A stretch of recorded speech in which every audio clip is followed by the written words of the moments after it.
जिस समय मेरे भगवत श्रोता महाराज जनक ने देखा कि सीता ने धनुष उठाया है तो एक बात दिमाग में आई कि हम अपनी बेटी सीता का विवाह उसी के साथ करेंगे जो इस धनुष को तोड़ देगा। खत में पत्र में सब में एक ही बात लिखी, क्या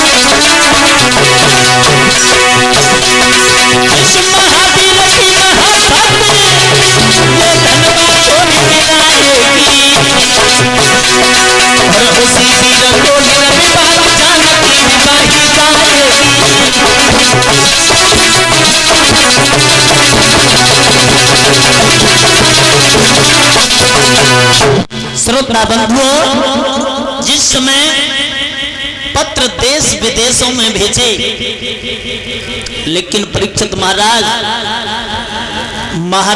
जनक ने हर जगह पत्र भेजे लेकिन अयोध्या में पत्र नहीं भेजा था। अयोध्या में पत्र नहीं भेजा था, क्यों? वैसे भगवान की कृपा से मैं तो इस जगह को बहुत पवित्र और पावन मानता हूँ, क्योंकि यहाँ तो बड़े बड़े विद्वान आ चुके हैं और हम तो उनके चरणों की धूल भी इनके बराबर भी नहीं है। बताया होगा बस किसी न किसी वक्ता ने, और जैसा गुरु के सानिध्य में रह करके मैंने सीखा है वो मैं भी बता रहा हूं। अयोध्या में पत्र क्यों नहीं भेजा जनक ने? एक बार जनक का कोई नाम जनक नहीं था, जनक दो भाई थे, शीरध्वज नाम था और कुशध्वज उनके भाई थे। एक बार दोनों भाई माताओं शिकार खेलने के लिए गए और शिकार खेलते खेलते दोनों भाई जनकपुर की सीमा से अयोध्या की सीमा में पहुंच गए और उस जंगल से हिरण गुजर रहे थे। तो जैसे ही जनक ने तरकस से बाण निकालकर अपने धनुष पर चढ़ाया और जैसे ही प्रहार किया तो वो हिरण तो निकल गए, लेकिन एक गाय में जाकर के वो बाण लग गया और गाय उसी जगह पर गिरी और खत्म हो गई। अब दोनों भाई उस अयोध्या की सीमा में उस गाय के पास खड़े होकर के रोने लगे। क्यों? कि अगर हम इसे छोड़ करके जाते हैं तो दशरथ को पता चल गया तो हमें युद्ध होगा, और अगर बताते नहीं हैं और गाय को छोड़ करके जाते हैं तो हमें गौ हत्या लगेगी, मुसीबत है।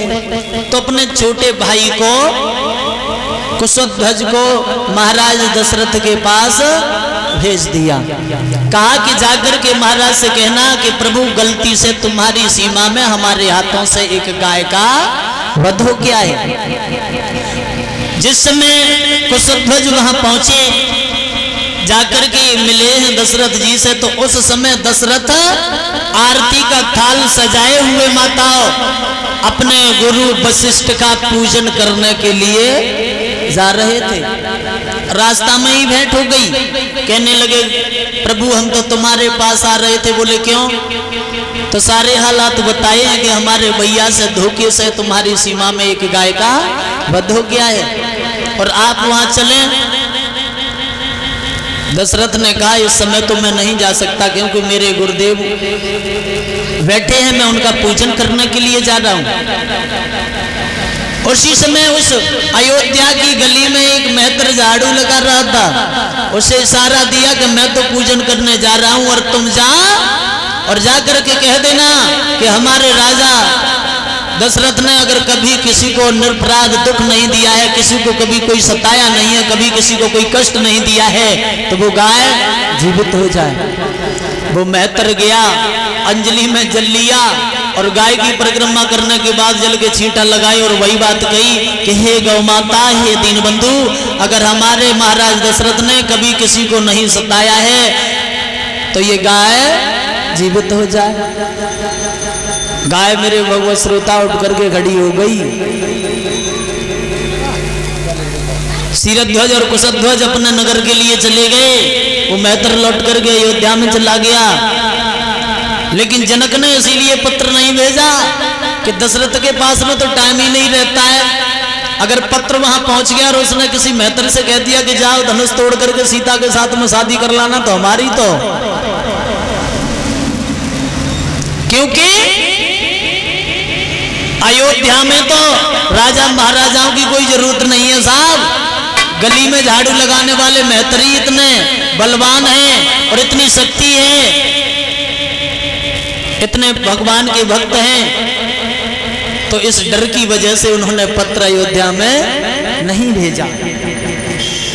मेरे भगवत श्रोता, एक पत्र गुरु विश्वामित्र के यहाँ आश्रम में आजमगढ़ में पहुंच गया।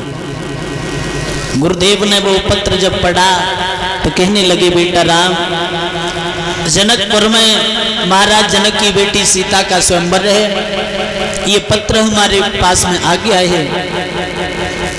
तो गुरु विश्वामित्र भगवान श्री राम और शेषा अवतारी लक्ष्मण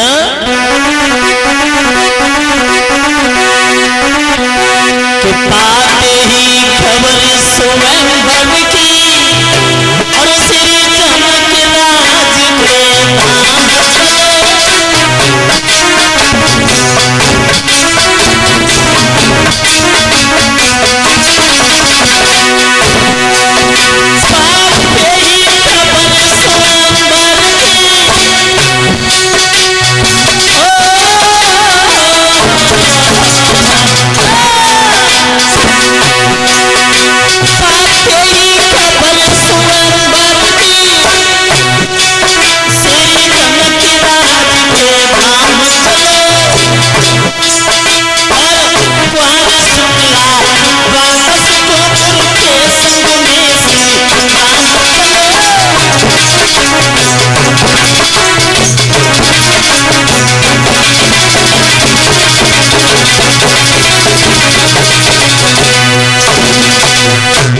भगवान श्री राम शेषा अवतारी लक्ष्मण गुरु विश्वामित्र के साथ में जिस समय चले हैं